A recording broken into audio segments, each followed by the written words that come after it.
अक्षय तृतीया. मंडळी, वैशाखातल्या सर्व पर्वांचं, सर्व उत्सव आणि संस्कारांचं केंद्रित झालेलं रूप म्हणजे अक्षय तृतीया. 3.5 मुहूर्तांच्या मालिकेतली अर्धा मुहूर्त असलेली ही तिथी संस्कृतीच्या इतिहासात अत्यंत महत्वाचं स्थान मिळवून बसलेली आहे. आदिम काळात कसंही करून जगणं ही एकच समस्या होती. कधी कंदमुळं, फळं शोधित जंगल भटकावं, तर कधी शिकारीचा पाठलाग करीत उभं रान पालथं घालावं. अशा ठिकाणी राहावं जिथं निसर्गाचा प्रकोप जाणवणार नाही. मग डोंगर कुशीत एखादी घळ निर्माण झाली असेल किंवा भल्या थोरल्या वृक्षाच्या बुंध्यात एखादी पोकळ ढोलीच निसर्गानं कोरून ठेवलेली असेल. प्राप्त अवस्था, भूक तहान निवारित नसेल तर परत भटकंती आलीच. या जंगलातून त्या जंगलात, या पर्वतावरून त्या डोंगरावर. कधीवर थांबली असेल अशी वणवण आपल्या पूर्वजांची, कुणास ठाऊक. सूर्यचंद्राचा वाढदिवस थोडाच कळणार आहे कोणाला. मंडळी, पण शेतीची किमया अस्तित्वात आली. झाडावरचं फळ, त्यातलं बीज, बीजाचा वृक्ष आणि परत त्यातनं फळ. हा चक्रक्रम मनुष्यानं पाहिला आणि जिज्ञासेनंच त्यांनी पहिली लागवड करून पाहिली असेल.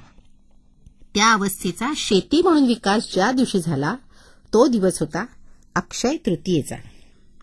आज उपलब्ध असलेलं प्राचीन वाङ्मय म्हणजे वेद. रचनेच्या काळाचा शोध घेता घेता थकून जाऊन म्हणावं लागतं की वैद्य वेद अपौरुषेय आहेत. इतके प्राचीन, पण कृषीविद्या आणि शेतीची प्रक्रियाही कालमानानं त्याही आधीची असेल. त्या काळच्या संस्कृतीनं आणि लोकसंस्थेनं ती चालवली असेल असं म्हणावं लागतं.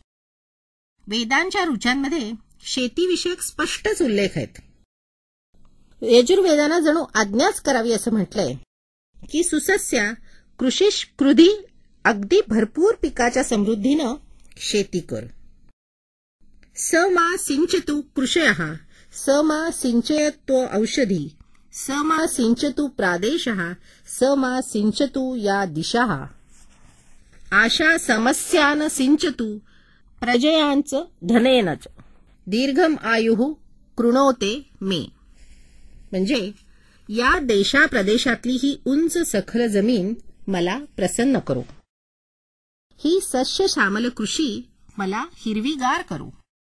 त्यातली अन्न औषधी मला परिपुष्ट करो आणि मला दीर्घायुष्य प्रदान करो. मित्रहो, अक्षय तृतीया म्हणजे कृतयुगाचा प्रारंभ. कृतयुग म्हणजे कृतियुगाची सुरुवात. खरी संस्कृती तिथून नटू लागली. संस्कृतीचा पहिला संस्कार शेतीचा. शेतीचा शोध मानवाला लागला आणि त्याची भटकंती थांबली. दऱ्याखोऱ्यांचं आश्रयस्थान दूर दऱ्याखोऱ्यात राहिलं आणि तो मोकळ्या मैदानावर आला. भूमी नांगरून मूठ पसा पेरलं तर कितीतरी पटीनं परत मिळतं हे त्याला समजलं. तेव्हा माणूस शेतकरी झाला. नियमित श्रमांना प्रतिष्ठा मिळू लागली. नियमित येणारं पाऊस पाणी त्याच्या उपक्रमात एक सुविहित नियोजन आणू लागलं.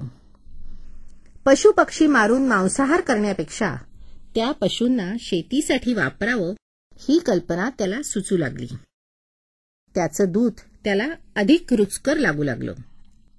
पशूच्या देहाचे अवशिष्ट वापरून कपडे करावेत, खते वापरावीत, असा द्विपद आणि चतुष्पदांचा सहयोग सहकार सुरू झाला. त्याचं प्रत्यंतर म्हणून वेदश्रुती प्रार्थना करू लागली. शन नो द्विपदे शन चतुष्पदे. म्हणजे आम्हा द्विपदांचं आणि चतुष्पदांचं कल्याण होवो. लोक हो, संस्कृतीचा विस्तार असा क्रमाक्रमानं झालाय.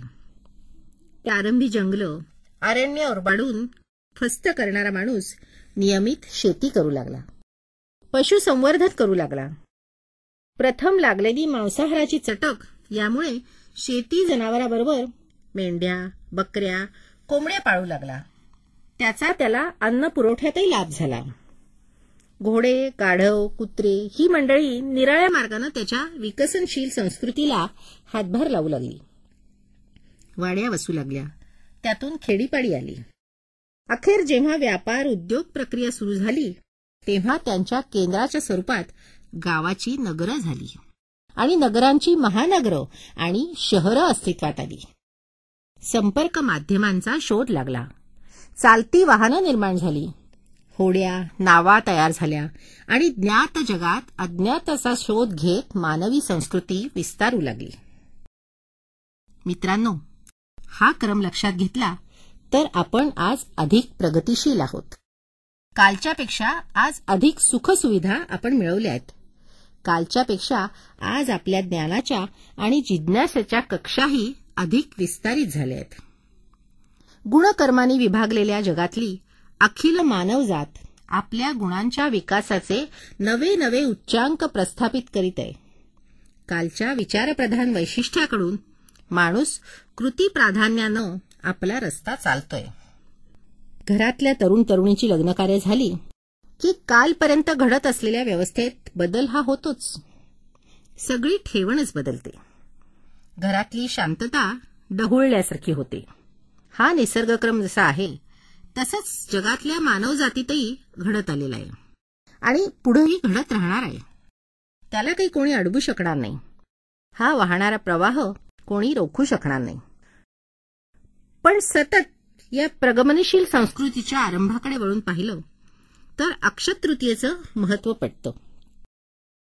ज्या दिवशी माणसानं आपल्या भाकरीची हमी मिळवली त्याच दिवशी त्यानं आपल्या अस्तित्वाला इथे अक्षय प्रस्थापित केलं आणि आपल्या संस्कृतीचा उद्घोष करताना म्हटलं, agriculture is the beginning of all cultures किंवा agriculture is the best culture. कृषी संस्कृती ही आद्य संस्कृती किंवा कृषी संस्कृती हीच सर्वोत्तम संस्कृती आहे. त्या दिवसाची खूण जतन करून ठेवण्यासाठी अक्षयतृतीयेला अद्यापही नव्या वर्षाच्या शेतीचा शुभारंभ करण्याची चाल आहे. म्हणूनच या तिथीला अर्धा मुहूर्त समजण्याचा मान दिला गेलाय. या दिवशी केलेली कार्य चिरंतन होतात. केलेले संकल्प सुफलित होतात. म्हणून अक्षयतृतीया हा आज सामान्यांसाठी नुसता सण असला तरी शेतकऱ्यांची तो अखेती किंवा आखाती झालेला आहे. मंडळी, रब्बी पार पडून थोडी विश्रांती झाली की खरीपासाठी परत वावर तयार होतो. जत्रा वाऱ्या संपून जातात. आळस रेंगाळणं कमी होतं आणि शेतकरी दादा परत आपल्या शेत अवजारांची दुरुस्ती करतो. इतर साधनांची जुळवाजुळव करतो. इकडे तिकडे विसावलेली आपली मंडळी जमा करतो. माहेरी गेलेल्या सुनांनाही परत बोलावतो.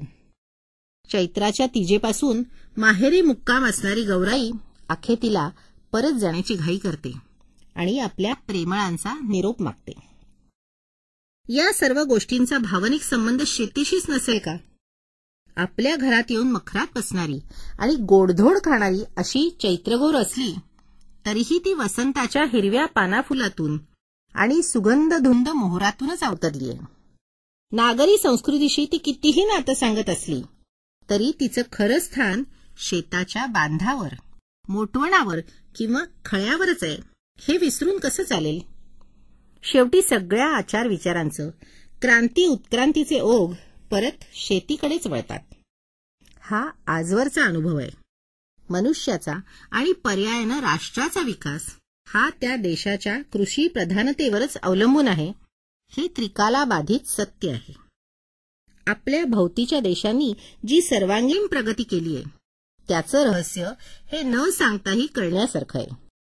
ते म्हणजे विकसित शेती, त्यात होणारे निरनिराळे प्रयोग, नवीन संशोधनं, अन्नधान्याच्या आणि फळाफुलांच्या नव्या जातीचा शोध, नवीन उपकरणाचा शोध, नवीन अवजारांचा शोध, पर्यायाने नवीन प्रगतीच्या वाटांचा शोध. अक्षयतृतीया म्हटल्यावर हा सारा विकासक्रम, वाटचाल, झालेली प्रगती आणि भविष्यातले संकल्प या सर्व गोष्टी लक्षात याव्यात, विचार सुरू व्हावेत आणि कृती चिरंतन असावी, प्रयत्न अक्षय व्हावेत.